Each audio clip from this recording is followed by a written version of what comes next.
Hi, welcome. Enjoy the content, subscribe, and turn on notifications.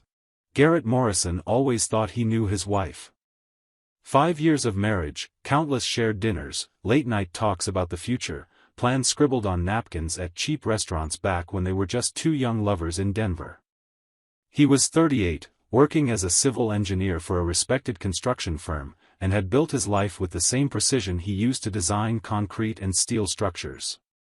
Sloane, his 34-year-old wife, was an interior designer with a growing portfolio and an energy he'd always admired. She brought color to his methodical life. At least, that's how Garrett saw their marriage. The trip to Panama had been an old promise. Since their engagement, Garrett had vowed to take her one day to see the crystal-clear beaches and lush tropical beauty of the country. Sloane talked about Panama with a sparkle in her eyes that made him want to move mountains to make it happen. When they finally lined up vacation time, savings, and the will to go, they booked 2 full weeks. No kids to leave with grandparents, no responsibilities that couldn't wait. Just the two of them, celebrating 5 years together in a distant paradise. The flight from Denver to Panama City was long, but Sloane's excitement made it feel lighter. She flipped through travel magazines, pointed out photos of beaches, talked about snorkeling and rainforests. Garrett smiled, satisfied to finally keep that promise. The hotel they picked was in a tourist area, with an ocean view and easy access to major attractions. At check-in, the manager mentioned local guides available for hire. Sloane immediately took interest. That's how they met Raphael. The guide showed up at the hotel lobby the next morning, punctual at 8 o'clock. Garrett sized him up with the trained eye of someone who evaluates structures. Raphael was 29, maybe 30.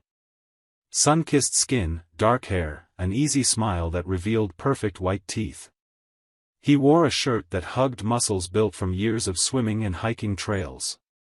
He spoke English with a thick but charming accent. Garrett noticed how Sloane smiled when she greeted him, how her gaze lingered a second too long on the guide's face. He brushed it off as paranoia. His wife was just friendly with everyone. Their first tour was to a private island. Raphael explained that few tourists knew about the place, it was only reachable by a small boat he piloted himself. The crossing took 40 minutes, salt wind whipping across their faces, the sun already strong by 9 in the morning. When they arrived, Garrett understood why Raphael called it paradise. The beach was a strip of white sand surrounded by thick vegetation, waters so clear you could see colorful fish swimming meters below. No one else was around. The silence was broken only by gentle waves and the unseen birds singing in the forest. Raphael anchored the boat and helped them ashore. Sloane was radiant, spinning on the sand with her arms wide, laughing like a child. Garrett snapped photos of her with his phone, capturing the happiness he believed he'd given her. Then, without warning, Sloane started taking off her clothes. First the cover-up, then the top of her swimsuit, then the bottom. In seconds, she was completely naked, running toward the ocean with a freedom Garrett had never seen in 5 years of marriage. He froze. His eyes automatically went to Raphael, who watched the scene with an expression Garrett couldn't read. The guide quickly looked away, but not fast enough. Garrett felt his face burn with a mix of shame, confusion, and something darker he didn't want to name. Sloane swam far out, completely oblivious to the discomfort she'd created. Or maybe not so oblivious after all. The rest of the day was tense for Garrett, though Sloane seemed unaware. She swam, sunbathed naked for long minutes before finally putting clothes back on, and chatted excitedly with Raphael about life in Panama. Garrett replied in monosyllables, his mind replaying the scene on loop. Who was that woman? Where was the Sloane he knew? That night, in the hotel room, Garrett couldn't hold it in anymore. As soon as the door closed, he turned to her, jaw clenched. What was that today, Sloane? She was taking off her earrings in front of the mirror and looked at him through the reflection with genuine surprise. What? You know exactly what I'm talking about. You took off every stitch in front of a man we just met. Sloane laughed. A light, carefree laugh that cut deep into Garrett. Garrett, for God's sake. We were on a deserted beach in Panama. It was just Raphael, and he's probably seen tourists do that all the time. You need to relax. Relax? You were completely exposed in front of another man, and I need to relax? She turned to face him directly, still wearing that smile he now found almost mocking. We're in paradise, Garrett. We have to enjoy it. Live in the moment. You're so controlled all the time, so worried about what other people think. For once in your life, can't we just be free? Garrett opened his mouth to respond, but the words died in his throat. Sloane had already turned back to the mirror, the conversation over in her mind. He stood there, feeling like a stranger in his own marriage. The next night, they dined at a restaurant recommended by the hotel. The menu was full of fresh seafood, and Garrett, trying to get into the vacation spirit Sloane kept preaching, ordered a generous portion of oysters. They were delicious, salty, fresh, with a touch of lemon. He ate nearly a dozen while Sloane savored ceviche. They talked about plans for the next few days, and for a few moments, Garrett almost forgot the discomfort from the day before. The forgetting lasted until 3 in the morning, when he woke up with his stomach in revolt. He rushed to the bathroom and spent the next hours alternating between violent vomiting and diarrhea that left him weak and dizzy. Food poisoning. The oysters, probably. Sloane woke up to the noise and appeared in the bathroom doorway, her face worried. Garrett, you look awful. Do you need a doctor? He shook his head, unable to speak without another wave of nausea. He spent the whole night in the cold bathroom, sweating and shivering, cursing the oysters and his own decision to eat them. When the sun rose, Garrett was lying on the bed, pale and exhausted. The fever had broken, but the nausea lingered like a cruel reminder. Sloane got dressed and sat on the edge of the bed. You need to rest. I'm going out to buy water and maybe some medicine. There's a pharmacy close to the hotel. Garrett murmured agreement, barely able to keep his eyes open. He heard the door shut and slipped into restless sleep, filled with strange dreams where he chased Sloane across endless beaches but never caught her. He woke in the early afternoon with a dry mouth and aching muscles. The room was empty. He looked at the bedside clock. Almost 2 in the afternoon. Sloane had left at 8 that morning. 6 hours to buy water and medicine. He sat up with difficulty and grabbed his phone. No messages from her. He texted asking where she was. The reply came 20 minutes later. Exploring Old Town. Heading back soon. How are you feeling? Garrett replied that he was improving and lay back down. She got back around 5, carrying a bag with bottled water, crackers, and motion sickness medicine she'd bought at a pharmacy. Her face was flushed from the sun, and there was a glow in her eyes he attributed to the outing. She cared for him gently, made tea, made sure he ate something light. Garrett wanted to ask what she'd done during those 6 hours, but exhaustion won out and he fell asleep again. On the 3rd day, still weak but noticeably better, Garrett insisted on leaving the hotel. They visited nearby beaches, this time without a guide. Sloane was affectionate and attentive, holding his hand as they walked along the sand, taking pictures of the two of them, laughing at his weak jokes. Garrett started to relax. Maybe he'd overreacted to the island incident. Maybe Sloane was right, he was too controlling. After all, they were on vacation, and she was right there with him, present and loving. The following days passed in a pleasant routine of tourism. They visited the Panama Canal, explored the old city, tried local dishes. Garrett religiously avoided seafood. They didn't see Raphael again, which secretly relieved him. The memory of that first day began to fade, replaced by genuinely happy moments with his wife. On the last day of the trip, as they packed in the hotel room, the front desk called to say someone was waiting for Garrett in the lobby. He was confused but went down. He found Raphael sitting on one of the lounge chairs, visibly uncomfortable, hands clasped in his lap. Raphael? Is something wrong?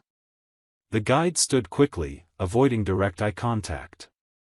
Mr. Morrison, I need to talk to you. Privately, please.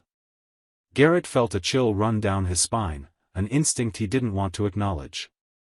He agreed, and the two walked out to the hotel terrace, an open space with a view of the ocean. Raphael stopped by the railing, staring at the horizon as if searching for courage in the distant waves. What's going on, Raphael?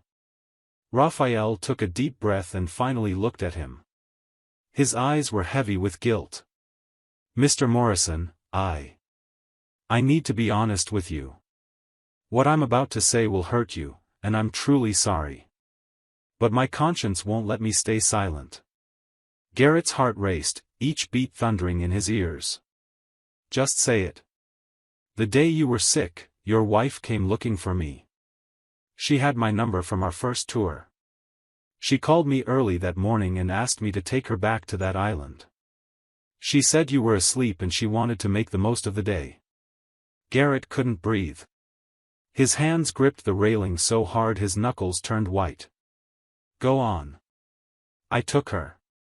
I thought it was just another tourist outing. But when we got there, Raphael ran his hand over his face, clearly tormented. Mr. Morrison, your wife seduced me. We were together on the beach. Intimately. I know I have no excuse. I should have said no. But she was very insistent, and I was weak. Garrett's world collapsed on that terrace. Every word from Raphael was a blow to the stomach, worse than any food poisoning. He pictured the scene against his will, Sloane and Raphael on that paradise beach, the same place where she'd stripped naked in front of him on the first day. Now it made sense. The test. The setup. She'd been gauging his reaction, testing boundaries. Why are you telling me this? Garrett's voice came out hoarse, almost unrecognizable. Because you seem like a good man. Because I can't live with this secret. Because you're leaving today, and the truth needs to be said. You deserve to know who the woman you're married to really is.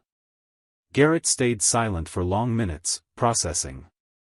Raphael stayed beside him, respecting the moment of devastation. Thank you for telling me. The words came out automatically, empty of real emotion. Raphael nodded sadly and walked away, leaving Garrett alone with the weight of that revelation. The Panamanian sun still shone, the waves still broke against the shore, the birds still sang. The world kept turning while Garrett Morrison's marriage crumbled in silence. He went back up to the room and found Sloane finishing her packing. She smiled when she saw him. Who was that? Nobody important. Let's go. The taxi to the airport arrives in an hour. If Sloane noticed the change in his tone, she didn't show it. Or maybe she was too busy hiding her own secret. The return flight to Denver was an exercise in self-control for Garrett. 16 hours sitting next to the woman who'd betrayed him, breathing the same air, pretending everything was normal. Sloane tried to start conversations several times. She commented on the photos they'd taken, the places they'd visited, plans to come back someday. Garrett replied in monosyllables, keeping his eyes fixed on the screen in front of him or the window showing endless clouds.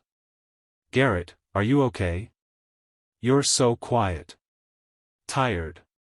Long flight. She accepted the explanation and went back to her movie. Garrett closed his eyes and pretended to sleep, while his mind replayed every moment of the trip through new eyes. Sloane's exaggerated smile at Raphael. The deliberate nudity on the first day. Her insistence that he needed to relax and live in the moment. The 6-hour absence while he was sick in the bathroom. It all clicked now, pieces of a perverse puzzle. When they landed in Denver, it was already night. They grabbed their bags in silence, found the car in the airport parking lot, drove home without exchanging more than a few words about traffic. Sloane yawned, commenting on jet lag. Garrett drove on autopilot, each block bringing him closer to the moment he knew was inevitable. They got home just before midnight. The apartment was exactly as they'd left it, clean, organized, waiting for the return of a happy couple from their paradise vacation. Garrett dropped the bags in the middle of the living room and made no move to unpack. Sloane stretched. "I'm exhausted. I'm going to take a quick shower and collapse in bed. You coming?" "Sit down, Sloane." The tone made her freeze. There was something in it she'd never heard before. A cold calculation, a determination that cut through the air like a blade. She turned slowly and met Garrett's eyes. What she saw there made her swallow hard. "What is it?" "Sit down. Now." Sloane obeyed, sinking into the couch while Garrett stayed standing, keeping the physical distance that mirrored the emotional chasm between them. "Raphael came to the hotel today. Before we left." Sloane's face drained of color instantly. Her lips parted, but no sound came out. "He told me everything, Sloane. Every detail. How you called him the day I was sick. How you asked him to take you back to that island. How the two of you were together there, on the same beach where you'd stripped naked in front of me just days before." "Garrett, I can explain." "Can you?" He tilted his head, almost curious. "I'm genuinely interested in hearing what possible explanation there is for this. Please, enlighten me." Sloane opened and closed her mouth several times, tears beginning to stream down her face. Garrett watched without moving, without offering comfort, without showing the pain consuming him inside. "It was a terrible mistake. I don't even know what came over me. The place, the freedom, I got carried away." "You got carried away." Garrett repeated the words slowly, savoring their bitterness. "Interesting choice of words. Like you were a leaf in the wind and not an adult woman making conscious choices." "Garrett, please." "Please what, Sloane? Please forgive me? Please forget? Please pretend you didn't cheat on me while I was vomiting my guts out in a hotel bathroom?" She was sobbing now, face buried in her hands.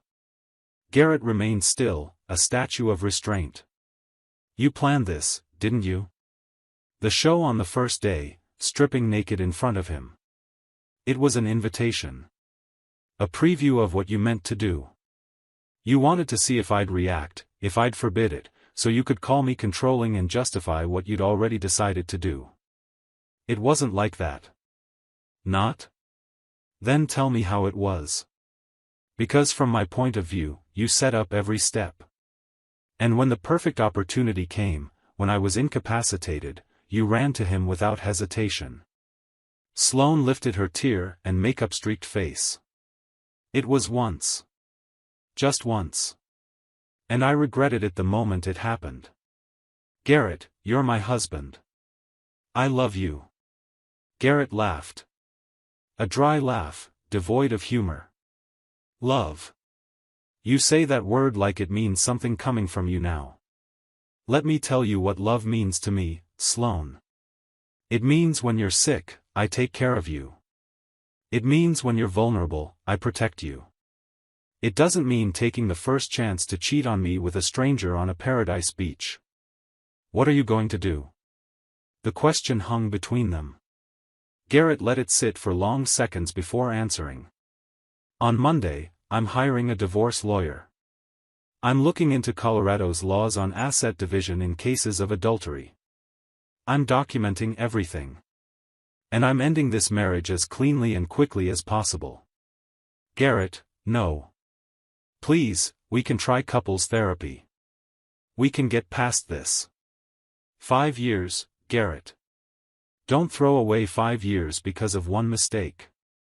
He stepped toward her for the first time since the conversation began, leaning in until their faces were level. "You threw away 5 years, Sloane. Not me. You made that choice on that beach. Now you'll live with the consequences." Garrett straightened and walked toward the bedroom. At the door, he stopped without turning. I'll sleep on the couch tonight. Tomorrow, one of us needs to find another place to stay. I suggest it be you. He went into the room, grabbed a pillow and a blanket, and returned to the living room. Sloane was still on the couch, crying silently. He ignored her, made up his spot on the smaller couch, and lay on his back, facing away from her. Garrett, her voice was a broken whisper. Good night, Sloane. He closed his eyes, knowing sleep wouldn't come. Not tonight. Maybe not for many nights still. But the decision was made, clear as the waters of that damned Panamanian island. The marriage had ended on that distant beach, and now it was just a matter of formalizing what Sloane had destroyed. In the months that followed, the divorce unfolded exactly as Garrett had planned. Methodical, documented, undeniable. The lawyer confirmed that Colorado considered adultery a factor in asset division, and Sloane's confession, recorded by Garrett that night in the apartment, served as evidence. She didn't contest it. Maybe out of guilt, maybe because she realized she had no arguments. The apartment stayed with Garrett, along with most of their savings.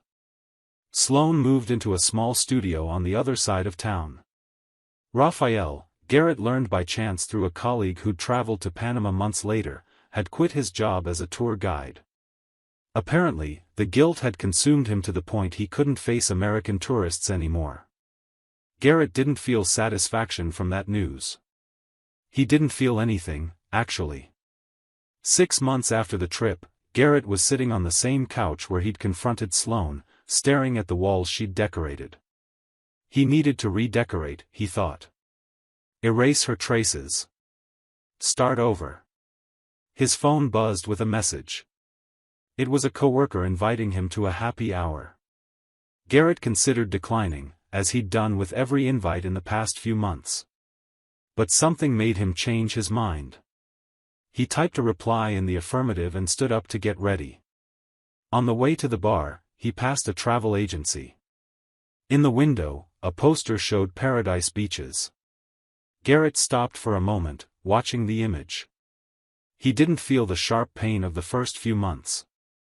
Just a familiar emptiness and a lesson burned into his mind. Paradises can hide the worst nightmares, and people we swear we know can turn out to be complete strangers. He kept walking, leaving the poster behind. Panama would forever live in his memory as the place where he learned 5 years of marriage could dissolve in a single day of betrayal. But Denver, his city, his job, his rebuilt life, was where he chose to be now. Alone, maybe. Hurt, certainly. But free from a lie that never should have existed. Sloane's betrayal didn't define Garrett Morrison. But how he handled it, with dignity and determination, defined the man he would become from then on. And that man, despite everything, still believed he deserved something better. That he deserved truth. That he deserved respect. And for the first time in months, as he pushed open the bar door and was greeted by the familiar faces of co-workers, Garrett smiled. It wasn't a wide, fully genuine smile yet. But it was a beginning. And beginnings, he'd learned the hardest way possible, were all you needed to move forward. Thank you for watching the video.